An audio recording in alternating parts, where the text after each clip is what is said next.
bienvenue à chacun. Je voulais saluer en particulier les organisateurs d'Orbimob qui, malgré le contexte peu favorable à toute organisation, ils ont tenu bon et ils se sont adaptés pour proposer de maintenir au maximum les échanges et les conférences prévues. Merci à eux. Et puis bonjour à tous ceux qui écoutent ces interventions. Mobilité et énergie est fière de participer à ce challenge qui réunit nos territoires de l'Auvergne sur le thème qui nous est cher, dans une agglomération qui est constituée d'une ville moyenne et de zones rurales de montagne. Ici, la mobilité, c'est un facteur souvent très décisif pour l'emploi.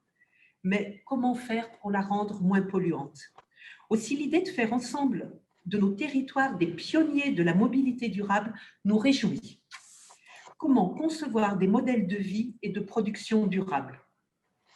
Les étudiants sont invités à suivre ces conférences et il me semble que jamais auparavant, la conscience de l'impact des transports sur l'environnement n'a été aussi forte.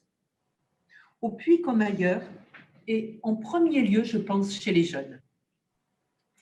La ville du Puy compte 2000 étudiants répartis dans des filières variées. Il y a de nombreux BTS, une école d'infirmiers, un IUT, l'INSPE, une école d'ingénieurs, les EPAC, et 2 écoles privées proposant des formations en alternance. C'est une vraie chance pour notre agglomération d'accueillir ces jeunes. L'INSPE et l'IUT sont situés en plein cœur de la ville et les jeunes sont souvent logés en centre-ville, près de tous les commerces et des animations. L'IUT possède 3 branches, une formation en chimie et 2 formations spécialisées en informatique, MMI, multimédia et Internet, et infographie. Il y a de nombreux enseignants-chercheurs parmi les enseignants de l'IUT. Les EPAC forment des étudiants pour un master en packaging. Certains choisissent le packaging numérique. Une particularité du site du Puy, l'INSPE a monté une spécialité unique en France, la formation d'enseignants français à l'étranger, et ils interviennent dans de nombreux pays. L'agglomération du Puy soutient l'université et nos étudiants à travers la mise à disposition des terrains de sport pour le SUAPS, le restaurant universitaire qui est situé à l'IUT, l'aide à l'installation de nouvelles formations post-bac. Beaucoup de nos formations étudiantes sont spécialisées en numérique et aujourd'hui, comme l'a dit Frédéric, nous sommes à la brasserie du digital, un bâtiment neuf qui regroupe 3 entreprises du numérique pour 130 emplois et un vaste espace de coworking où nous sommes installés. Cela fait un quartier numérique neuf au Puy. Les liens entre l'IUT et les entreprises sont nombreux, que ce soit des stages pour les jeunes ou des cours donnés par des informaticiens à l'inverse. Ces projets sont soutenus par l'agglomération.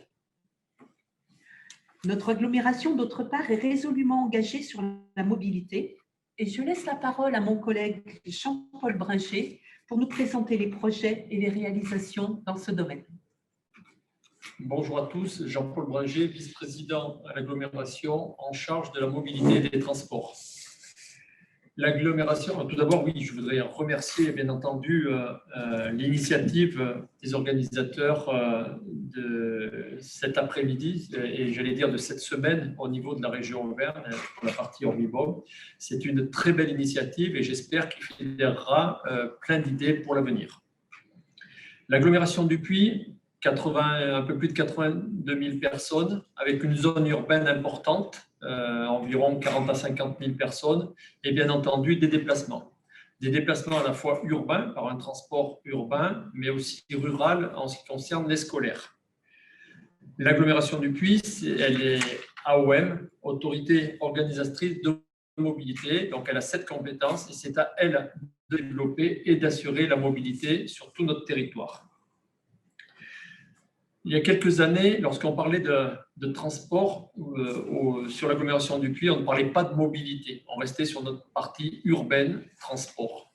Et en 2015, suite à des souhaits, nous avons mis en place, nous avons réalisé un pôle d'échange intermodal parce que nous avons une autre vision de la mobilité aujourd'hui. Et le point d'ancrage, c'était ce pôle d'échange intermodal qui a été réalisé à proximité de la gare du Puy-en-Velay, entouré de 2 parkings voitures.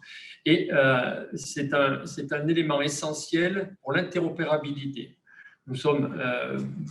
Si vous arrivez de l'extérieur, vous arrivez pratiquement en centre-ville et vous avez plusieurs possibilités de vous déplacer. Lorsque je parle de ces 2 parkings ont été réalisés, bien entendu, parce que lorsque l'on va à la gare ou lorsque l'on vient de travailler au Puy, eh bien, on utilise des parkings, ce que l'on a appelé des parkings de proximité. Depuis, nous en avons encore d'autres et l'idée, c'est de se prémunir de ces parkings et de réaliser réellement des emplacements où les personnes puissent venir, garer leur voiture et ensuite se déplacer en centre-ville en ayant le réflexe développement durable. Nous avons investi sur des bus qui relient ces parkings, et ce sont des bus électriques, nous avons des navettes gratuites qui traversent le centre-ville du Puy et qui permettent à chacun, que ce soit le touriste, bien entendu la personne qui travaille ou les étudiants, de pouvoir se déplacer gratuitement.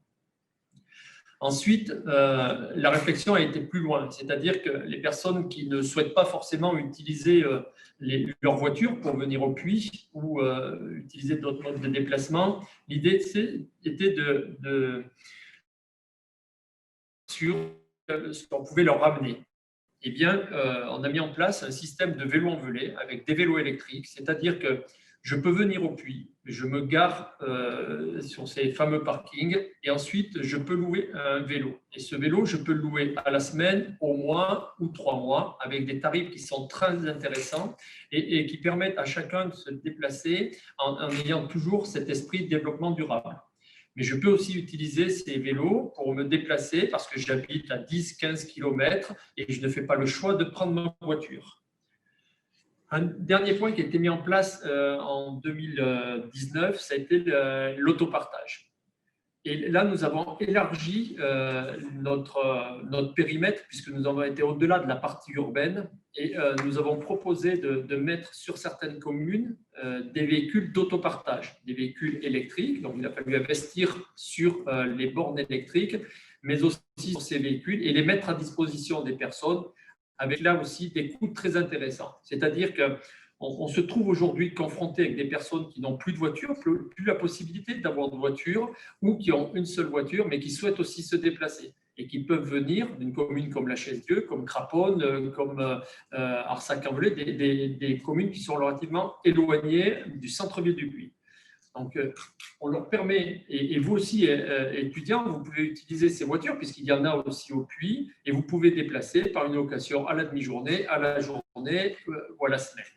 Donc, voilà la volonté de travailler sur des possibilités de se déplacer avec toujours cette idée de développement durable. C'est ce qui est vraiment ancré aujourd'hui au sein des élus de l'agglomération. Bien entendu, nous avons encore du travail à réaliser et nous allons continuer ces expérimentations et aller au-delà de ces expérimentations pour faire en sorte qu'il y ait un développement que je qualifierais de sain.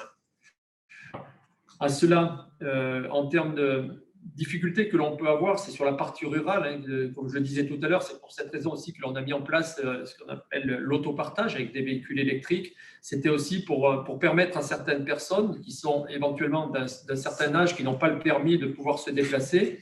Nous avons mis en place ce qu'on appelle le TAD, transport à la demande. Et je bénéficie d'un ticket unique pour pouvoir me déplacer avec là aussi un tarif très intéressant. Et je terminerai, et je n'oublierai pas les personnes qui ont des difficultés de se déplacer, puisqu'on a mis aussi en place un service de ce qu'on appelle la prestation à mobilité réduite pour les gens qui ne peuvent pas se déplacer, et là aussi sur l'ensemble de l'agglomération. Je sais qu'on a encore beaucoup de travail, mais c'est ce qui est motivant. Nous sommes plus que motivés et nous allons encore réaliser beaucoup de choses.